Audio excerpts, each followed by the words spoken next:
to the republic for which it stands, one nation, under God, indivisible, with liberty and justice for all. Guns, self-defense, concealed carry. This is the Patriot Defense Podcast. From the war room in Idaho's high desert, here's your host, Todd Echols.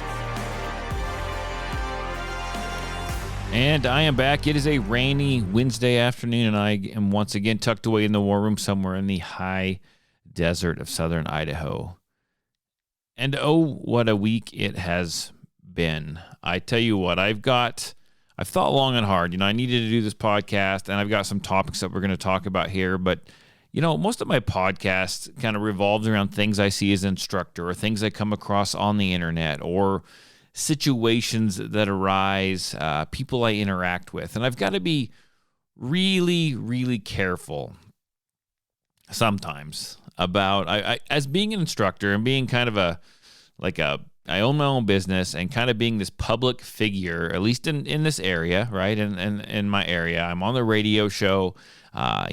People know me from there. I interact with people. I see people at the grocery store that know me, and I honestly, I don't know them. Whether or not I've seen them in classes, they've taken classes with me, or they listen to the podcast, or they hear me on the radio show. And sometimes, that's kind of where I get some of my content. And I'm not trying to necessarily make fun of people, but people say things and they think something, and I believe I have an opinion, and I kind of think they're incorrect. So sometimes I feel like I need to bring it up and discuss it. One of the things, I've been doing this for about 10 years, and it's very interesting. I'm in the firearms community, obviously, and I've done, mostly gun podcasts. I've kind of delved into some different avenues, per se, of, this wasn't even quite firearms related on these podcasts. I've done that a few times, and I don't mind doing that every now and then, but it's not, this isn't going to be your conspiracy theory podcast. I believe what I believe, and I may believe some things that are a little crazy to some people, but then there's other things that I don't believe. Everyone has a right to believe what they want to believe, but man, do I get grouped into this category of people. And there's even some locals around here that that are on the social media or that listen to me on the podcast or the radio show, and they group me in to this community of people, and I'm just not. Just my headphones there. Sorry about that.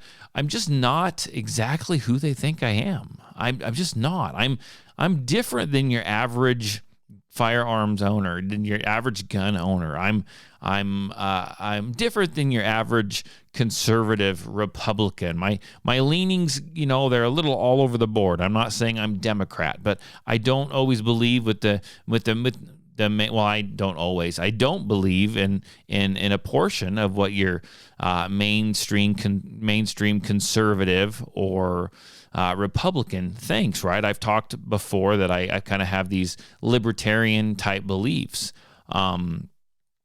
And so I don't always categorize myself or fall into the groups of these and I'm not saying I don't believe in God, but I want to say God-fearing, Christians, right? I have a religion. I mean, I don't have a religion. I have a belief system, and I believe in a God of some kind.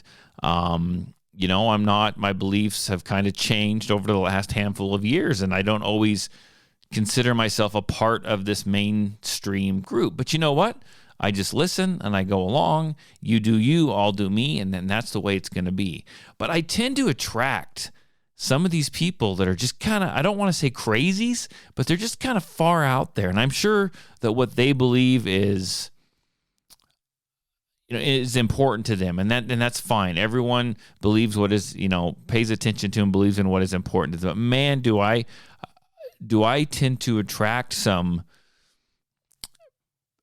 people with different beliefs. That's trying to be, I won't even say politically correct, but trying not to offend anyone. I don't want to offend anyone. I'll try to shy away from that as much as I can. But man, I get some interesting people that are, calling me and texting me and stuff. And my number is out there, and I tell everyone to call me and text me. So that is kind of my fault, and I'm not complaining about that.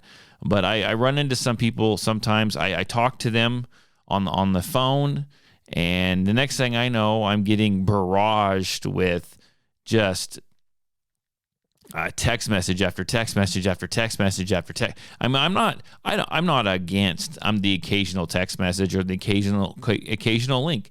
I have a lot of local people that send me links, and I'm cool with that, or pictures or memes. That's fine. But I have got some people that will send me a text, and in it will contain about 15 or 20 links. 15 or 20 links to everything imaginable.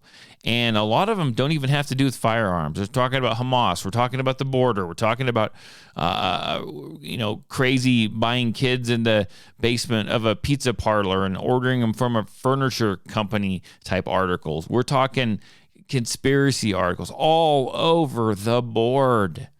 And I guess if you want to send me that stuff. But I'm probably not going to respond to some of that. I just it's so out there, and it's just very interesting to me how I get classified into that certain little group of people. And I don't know if they just legit think that I believe in some of this stuff, or if they are trying to test me to see where I'm at. I don't know. And you can't convince me that some of the messages and the phone calls and stuff I get aren't feds trying to get me roped into something. Like, I discussed this numerous times, but I know about last year I had this lady just kept calling me and calling me and calling me, and she was on me about trying to get me to tell her how, or to sell her a gun that was off the books, off the records. I think, without stating it, I think she wanted me to send her something that was unserialized. And I don't have anything like that. I don't even deal in firearms. But she kept pushing me to try and do this, and I kept getting weird Ruby Ridge type things, right? A feeling of the whole Ruby Ridge situation. And finally, she just quit calling me. Ma'am, I can't do that. I don't have that. And finally, she tried constantly, consistently, a few times a week for a month or two. And I don't know. I get interesting folks calling me. I can tell you that much right now. Don't try to pigeonhole me into a group of people, folks. I'm honestly, I'm a good guy. I want to teach you how to shoot. But I'm probably not exactly, I don't believe exactly the way you think I believe. But you know what? But I live under the whole belief system of, I said this before and I'll say it again, you do you, and that's fine. You believe what you want to believe, and that's fine. I'll believe what I want to believe, and that's fine. Don't push your beliefs on me, and I won't push my beliefs on you. That's simple. That's the way it works. And that's how I live my life, and that's how I run my business. So it's the whole thing is just it's just fascinating. The people I meet, the people that I talk to, and I'm going to tell you that 99% of them, they're all great people, but 99% of them don't do this. They don't try to get me to do things that are illegal. They don't try to get me to join a militia. Yes, that's happened. I've had numerous people try to get me to join a militia or protect who they assume is high-ranking officials and show up and try to be bodyguards and security and all that stuff. They try to get me to do that of something they feel is important, but honestly, I just don't even really care about. I'm really boring. I'm really boring. You know what I like to do? I like to teach people how to shoot guns. I like to go running. And I like to spend time with my family. I live on 2 acres. It's got my house. It's got my classroom. It's got my range. And frankly, I do not like to leave it unless I'm going to go grocery shopping with my wife, which is very rarely. Maybe go to my kids' extracurricular activities, which I don't do that very much. Or I go and run. And that's all I do, folks. That's all I do. I like to mow my lawn. If that's important to you, there you go. I like to mow my lawn. I must be some ultra conservative, religious Republican. That's who I am because I like to mow my lawn. That's who I am. I don't know. It is what it is. It's just I'm a really boring person. I really am. Ask my wife. She'll tell you I'm a really, really boring person. And if you've ever actually texted me normal things, not crazy links to obscure websites, and you have a conversation with me, and we talk on the phone, because I like to talk to people. I talk to listeners all the time. I got listeners that get a hold of me that live in Arizona. I got listeners to the podcast that get a hold of me that live in Texas. I've got a new guy that texts me odd things from California. But if you really text me, I'm going to send you pictures of, hey, this is what I did today. I burned a pile of branches. Look at this picture. It's fall cleaning. I'm cleaning. Look at, I started a fire in my wood stove for the first time this year. I mean, this is how boring I am. These are the kind of things you're going to get from me. I mowed my lawn. Look how green my lawn is. This is what I did today. That's boring stuff, folks. It's not the exciting, I teach firearms, so everyone thinks I'm, sometimes I think people get this consideration, this assumption that I'm like James Bond or John Wick or something like that. Honestly, I'm not. I'm none of those people. I like to sit down and watch Netflix just like the next guy. Honestly, I sit down and watch Netflix, eat some like pizza rolls, and I may drink kombucha. That might throw you off, right? Kombucha, that's for those weird granola eaters. That's who drinks that kombucha stuff. But I may drink that stuff while I eat those pizza rolls and watch that Netflix. But I'm just a regular boring dude. Sorry about that. That was actually water. That wasn't kombucha, I promise. Couple things that I wanted to. I'm gonna open my phone up here. It's where I keep all my notes. That I wanted to talk about today. Let me look here. Let's talk about, we'll do firearms safety. So I ran across, just on social media, that's another one of my things I like to do, is cruise social media. And I came across this reel. And it was a very interesting reel, and I understood what the guy was saying up to a certain extent. But what I've done here is I copied this audio. So let me play this audio for you, and then we can talk about it. What it is there's this gentleman. I don't know who he is. He's got a shirt on that says security. That should be a red flag right there, but it says security on it. And someone asks him a question, and then he proceeds to answer that question. You keep your gun at if you have a kid in the house? Okay, let's go back. How old is your child when you teach your child firearm safety? Okay, let's say you keep your gun in the safe, right? You can send a little lock box right next to the bed. Okay? Middle of the night, boom, you hear somebody kicking your door in, they're hauling ass to your room, ready to spray you up. How long is it gonna take you to get that gun in the safe? I can leave my gun on the counter if my child already knows firearm safety. Now, go back to my question. How old should a child be before we teach them firearm safety? Garbage. How old were you when your parents taught you not to stick your finger in the light socket, touch the stove, play with knives? You couldn't even talk. But barely could walk. Perfect example. Some stuff you just didn't play with, right? Mommy and daddy taught you look left, look right, look left before you walk across the street. Did you play with traffic? Some shit you just not gonna do. So there you go. So that was an interesting question, is when should you, and I agree with what he said, right? When should you teach your child firearm safety? As soon as you think your child is old enough to understand it, by all means, teach him firearm safety. Teach him not to play with knives. Teach him not to play with guns. Teach him not to, stick things in the electrical outlet, right? I understand that. That's important. You do that. Teach him right away. But you know what? I may teach my kids not to stick stuff into electrical outlets, but guess what I do? I still put those when they were smaller, I still put those plastic plugs in there. I still did what? I kept the knives up. I didn't leave them laying around everywhere. Just like I am not going to leave my firearm laying around, right? I'm not going to leave my firearm, which he stated.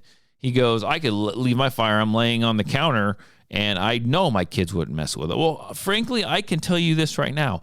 I'm about 120% sure that my kids, my 9-year-old, and my oldest son is 18 right now. My 9-year-old's at my house. Right now, I guarantee you he's 10 now, actually. He had a birthday a couple weeks ago. I guarantee you they are not going to pick them up and use them. And be do bad things with them or mess with them or play with them. But you know what? I still don't do it. Now let's go to what stemmed from this. His earlier story is you have someone kick open your door to your house at 2:00 in the morning, and you need to defend yourself, right? I think that a safe is kind of bulky and kind of rough at night when you're half awake, half asleep type of thing to get your firearm out. I think that costs time. When I sleep, my firearm is laying on the table, my nightstand right next to me. That's where it is, right next to me. It's in a holster, right? But it is right next to me. I don't have to go and dial a safe. I don't have to sit there and tap my finger on a safe to get my firearm out. It is right there and ready to go. And guess what? When I sleep, my door is shut, and my kids don't come in and bother me. I trust my kids not to sneak in and get my firearm and use it, but I would never leave it sitting on the counter. That's just absolutely ridiculous. And he is correct. Teach our kids firearm safety, but you're still not going to trust them 100% not to pick up that gun. I don't leave firearms laying around on the counter loaded and just trust that no one's going to get them. My kids sometimes have friends over. Kids got grandkids who aren't necessarily in my control as far as I'll be teaching a class, and my grandkids, my daughters will bring their kids over, bring my grandkids over, right? And they're milling around the house. I'm not dumb. Don't be dumb. Be smart. Be responsible. Teach your kids firearm safety. Teach them everything that they need to know, but don't be stupid. Don't be stupid. And I believe this is one of those ridiculous shock and awe type things that you find on social media. That's what I believe this is. And everyone's answering is 100%. You're correct. Well, sir, whoever you are correct up to a point. Don't be dumb. Don't be stupid. I can't even think of him. There was a gentleman that did a bunch of stupid stuff. He was an instructor, and someone. I forget everything when I'm on this podcast. I really do. Something Lucian Black. I get Lucian Black vibes off of this, right? Let's teach this and this and this, which is correct, but let's do it unsafe, right? Let's do it. Let's make stupid decisions, and that would be one of them. I get Lucian Black, Voda Inc. vibes off this video that I just played for you. So be smart, be safe. Don't leave your guns laying around for your kids to find them. Something I just actually remembered we did do last week was class 1 of our 2-class series for our women's self-defense. And we're teaching them James or Magnum, if you know him by one of those names. He comes and he helps teach it. And we have a handful of ladies, of women that have signed up for this class. And we talked to him about the different color codes. We talked to him about situational awareness. We talked to him about do's and don'ts the first night, right? And this next night, we're actually going to talk to him about pepper spray. We're going to demonstrate coup batons, teach him how to get out of different holds and moves and stuff like that. Kind of go a little more physical. And so far it's a fantastic class. In fact, a couple of them volunteered on their own the reasons why they were taking their class. And there's actually a few of them that have been assaulted, and this is kind of really empowering to them. And it was just a really fantastic first night of a class, and it feels so great to be able to help women and help people, just and give them the tools that they need in general to feel safe, to go throughout their lives. So I'm looking forward to finishing that up this Friday. I'll have a full report after that takes place. And then let's talk hunting. Because I've been taking my 10-year-old out on his first hunt. And I've gone out myself with the High Point, with hunting with High Point. I've done that. I've taken my son out with his rifle. I've also taken him out in some short-range units with a shotgun and a 20-gauge youth model shotgun with a slug. And I'm going to tell you right now, there's no way and chance I'm getting a deer with the high point this year because I can't get within 500 yards of a freaking deer. We did find a small group the other night, and we couldn't get within 500 yards of it. They just would not let us. And my son we were trying. I really wanted him to get a shot, but that's way too far for him and his first animal, and I wasn't confident of an ethical takedown. So we're still going to try it. I'm still going to try to get out with the high point at least one more time, but I have been solely unsuccessful with rifle, with shotgun, or with the high point. So there is my update as of right now for that.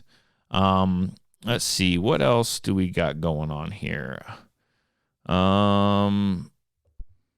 Okay, so we'll see if that worked here. I just actually used the pause feature. I had someone actually knocking on the war room door, and I had to stop and answer it because I've got a kiddo in the house. And so I actually had to use the pause feature on this soundboard of mine. So I don't know. I might edit that out. We'll kind of see how it sounds. So sorry about that. I'm looking here, and I was also sent another video by a listener this week, and it was now here's the thing. I was going to play a link or play some sound bites from this video, but it was just, in my mind, it was pretty ridiculous.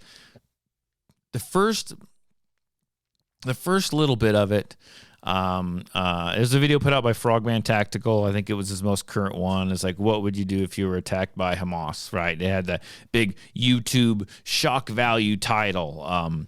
And that's what they do, right? A shock value to get those clicks, get those opens, get those whatever. Now, I'm not familiar with this guy. I'm not familiar with any of his content. I don't follow or watch any of those instructor shooting videos on YouTube. I just don't. You know what my YouTube consists of? Off-road stuff. Jeep stuff, Scout stuff, rebuilding cars and driving them home, out of a field type stuff. I don't watch these tactical instructor videos on YouTube. So I'm wholly unfamiliar with this gentleman. But he did something that was a little shocking to me. And I know he just did it for the shock value of it. That or he is just plain dumb. And I don't know how well this guy can shoot. I'm sure he can shoot just fine. I'm not critiquing that. But I'm critiquing this video. And what it did is he actually put, I think it was his son. He put some other person, I believe it was his son, right in between him, downrange of the targets, and he was downrange of the targets as well. They swapped back and forth, and they shot to the target to the left, to the target to the right, and the guy in the middle was standing there. They were shooting just past this guy. They were shooting just past him as he was standing static, and he was also move, and he would also duck and move, and they were shooting over him, and it was just absolutely ridiculous in my mind. Why would you do this? Now, he starts this thing with talking about how, the world is going to hell in a handbasket, and, we've seen what's happening in Hamas, and the average gun owner might have to get involved in something. They might have to, and I buy that. They might have to protect themselves and others, and they need to be, and he starts talking about, they need to be super proficient. They need to be accurate. They need to know what they're doing, and I agree 100%. I was with him on that. If you're going to carry a gun, you need to be good. You need to be accurate. You need to be disciplined. You need to be trained. You need to know what you're doing. 100% behind you. I am right there. I'm glad you're saying it as well. And among the many others that say the same thing. To the point of where he said I don't agree with this. He said if he was like in a store somewhere and he sees you, he tells his students this is what he said. And he sees a student in there. He goes, if I'm in a store and I see you and there's an active shooter and you engage the active shooter and you start missing, I'm going to shoot you because then all of a sudden you become the active shooter. I mean, that's kind of how cocky this guy was. Now, I'm going to say, yeah, you probably don't want to miss your target. You are responsible for every round that leaves your gun. But for him to say, I'm going to shoot you because you're the active shooter, Okay, that's going a little too far. Now, I will say this. If you get in there, you're trying to stop the active shooter, you're missing, you're killing people, you need to stop. And there's a good chance that if law enforcement shows up, they're going to shoot you if you're actively shooting. Or if someone else is there who's a concealed carry holder and he comes around the corner and sees all this going on, he doesn't know who you are. He might mistake you for the shooter and he might put some rounds into you. Okay, that is possible. But this guy started off going extreme, right? The fact that you start the video and they're shooting toward people. There's someone downrange. Now, supposedly this stemmed from some stupid Russian video where some Russians were doing this drill and the guy got shot in the arm and he didn't flinch. They pointed that out. He got shot in the arm and he didn't flinch. Russians do some crazy stuff. All those foreign people do some crazy, stupid stuff that we normally would call out. Now, this guy's like, I know I'm going to be hated on YouTube for this drill, but this is super important, and you need to be skilled, and you need to be highly accurate, and you need to be doing... Okay, first of all, I'm watching the guy. Okay, first of all, let's back this up just a minute here. Someone call him out on this, and maybe it's just me, but I'm watching him. I'm watching his son shoot. They're shooting. They have ear pro. Neither of them have eye pro. You're going to lose your eye, dude. I had a guy in class a couple weeks ago that just about took a fragment when his gun blew up. He wasn't expecting his gun to blow up right then and there that night. He took a chunk of his gun to his eye pro, which if he did not have on, he would be blind. These guys are out here telling you that they're cool, that they're accurate, that they're doing this, and what they're doing is really important, which it's not. It's really stupid. And they're not even wearing eye pro while they're doing it. So that's another check on your list as far as bad mark against you in my mind. So he starts talking about this. Now, should you, in an active shooter situation, if you're out there, you're in public, and you have to use your firearm, are you going to get people running around? Are you going to get people downrange? Yes, you are. Do you need to possess the correct discipline to be able to make good, solid hits on said active shooter and also be disciplined enough to avoid innocent bystanders that are milling around, that are running around? Yes, you do. That is a concern. Now, should you go to the range and get your buddy to go down range so you can practice this? Good God, no. Why would you ever do that? Do not do that. There's no reason to put a what? There is no reason to put a live human being downrange and to shoot around them. There's no reason for that. Guess what? We have training tools. We have things called UTM rounds. We have things called Sims rounds. If you don't know what those are, they're like paintball on steroids. We have things like that you could use. You could take someone, you could gear them up in all the protective gear. If you wanted a live person down there, you could gear them up in all the protective equipment, and you could do the same exact thing with Sims rounds. That's why they make training rounds, folks. If you can't afford that, you have paintball. If you can't afford that, you have airsoft. And if you can't afford any of that and all you have is your regular firearm, why can't you put a dummy there? Why can't you stack up two big plastic barrels and do the same thing? Guess what? If you screw up and you hit a plastic barrel, the barrels don't bleed. The barrels aren't going to have to go get a bullet removed from their body. They aren't going to die. If you don't have plastic barrels, because some people don't, guess what? We can all get our hands on a piece of cardboard. You could put a piece of cardboard there. You could cut out a humanoid-shaped IDPA target or whatever target, put that in the middle, and you could shoot around that back and forth. And guess what? If the cardboard doesn't get any holes in it, guess what? You have succeeded. There is no reason to put a live subject downrange and shoot around. What bothers me is I read through the many comments on this page, on this guy's YouTube channel, and the comments on the video. Oh, this is great, Frogbang Tactical. Thanks for putting out the real videos and the real training videos. This is great. One guy's like, I'm going to go try this out.